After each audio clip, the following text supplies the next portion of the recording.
I'm Estelle Laibson, and welcome to my world. Life is about growing, and my vehicle for growing is my art. God gave me a gift, and I put in the work. I started at 3 years old on my back porch. I remember having coloring books, and when other people would draw in the coloring book, I would cut out every shape. I cut out people and trees and flowers and houses, and I put each one in a different envelope. And then I took them out and I composed my own paintings. And I'm still doing something that resembles this today, and I'll talk to you about this later. I'm a contemporary realist, and what that means is I take things that are real, but I put them in places with other forms that give it a twist. I paint in a very painterly way. I move my arm with the canvas with a large brush as if it were a dance, and I was partners with a canvas in dance. I have been told that people in pain have looked at my work and they say the different nuances of color and form help them with their pain. And I feel if I can do that, that is me giving something. My art certainly is about my own self-expression and helping me with what I want and need. But if I can then give to people, that is something that I really desire. When I'm in the canvas, I think about what Picasso said. Picasso says you've got to destroy to create. And that made a big impression. I saw a film of Picasso where he said that. And he said you've got to keep it fluid to the very end. So when I start a canvas and I see this beautiful white virginal canvas, it's very hard to break that. Very hard, because I think it's never going to look more beautiful than this beautiful white surface. But I've got to have the courage to go in it and destroy, because you've got to destroy to create. And now I'd like to talk to you about some of the work I've done. My first series, and a series that a lot of people have seen in different shows, is called Then and Now. It's about cultural and psychological changes of people from the past and people in the present. In this painting, I've painted Blue Boy's Gainsborough's Blue Boy. And also in front, there is a punker rock guy. And in Blue Boy, he's dressed in very fastidious clothes that don't allow a young man to play, to get dirty. He's got to be all tight. Today, in the looseness of the clothing of the punker rock young man, it's fluid. He can move around, and even the punker rock comes from Dada, which is about rebellion and change. My next painting is the modern Asian girl on a motorcycle, comparing it to the geisha of the past. These are psychological and cultural differences that I'm dealing with. And I'm also looking at paintings of the past or representations that I enjoy. Now, the geisha was really a person who was in a home, a school that was designed to please men. Everything about her was to please a man. She was so constricted by her garments, and even the shoes, she could hardly walk. everything was constricted and not about her, but about the man that she was created to please. And I put her with a modern Asian girl who is on a motorcycle, and she is about freedom and mobility, and the motorcycle is about power. She is very loose in the kind of garments she wears, and there is a beautiful air of confidence on her face. The next painting is The Birth of Venus, and comparing it with the modern kind of headstrong girl. I know who I am, and I don't care who you think I am. I know who I am. I'm powerful. The Birth of Venus is very different because the woman is elongated. When Botticelli created her, he created her to have perfect dimensions, which really are not totally real. But she was made for the creation of beauty and for the creation for the love of men and women. I place them against a background, as I've done in the other two paintings, creating a rug in my background, because rugs are life, because rugs are what we walk on. My next grouping is pinball machines.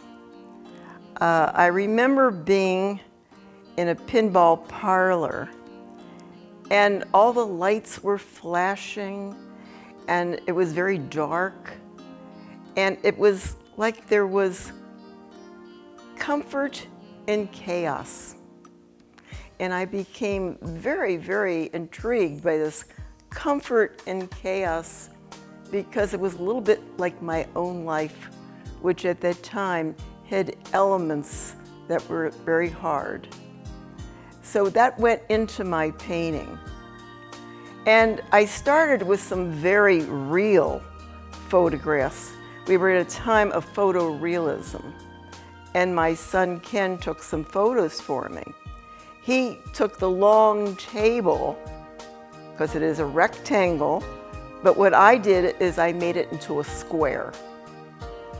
And I did 4 very realistic ones, and a couple of those were in museum shows. Then after I did the realistic ones, I wanted to change it up a bit. So I started creating my own pinballs using some very famous, beloved artists. And who is more beloved than Van Gogh? And I did it in the form, because I then understood the format of the pinball machine very well. And down here, I put portraits of Van Gogh as he did himself, with the things that move. In the middle, I have his famous sunflowers. There is some thought that Van Gogh was bipolar. And it is my thought that if he wasn't, and didn't have the manic phase that he had, we would not have had these wonderful wavy lines and big shocks of emotion in his painting. Over on the sides, these breakers, I put in Starry, Starry Night in my own way, and the little parlor, and even the little bench. I was intrigued with the colors of Van Gogh and how it could fit as a format into creating a new kind of pinball. The next painting is by the Austrian painter Gustav Klimt. And he painted with a lot of gold.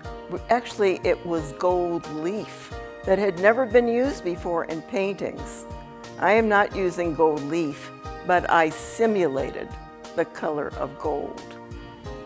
And I put Gustav Klimt into my pinball. And here I have Adele. There is a movie recently about Adele, the Golden Lady.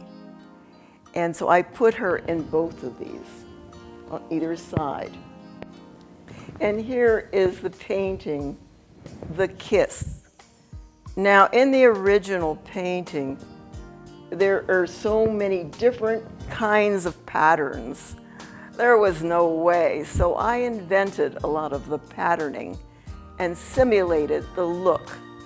So it is still, you can look at it and say, oh yes, that is Klimt's The Kiss. My next series is called We Are All People of Color. And I did this series to show that God liked all the colors when He created people. And I want this to bring people together because we are all part of the human race and all part of one family. This picture is of Mother Teresa. I had a wonderful time doing Mother Teresa. I liked the strength, the boldness, and even parts that were very lined. I had a good time doing her. And I did her with yellow-green and this red-purple of different shades in the background. And I put down in the background, where there is love, there is peace, which is what she said. I tried to use quotes of different people. And as I talked with her, and I talked to each one when I was working, she said, yeah, I'm a saint, I'm a good person, and I do try to do good for people, but I'm a bit feisty too, because you have to be feisty to get things done. I said, I get you. I understand.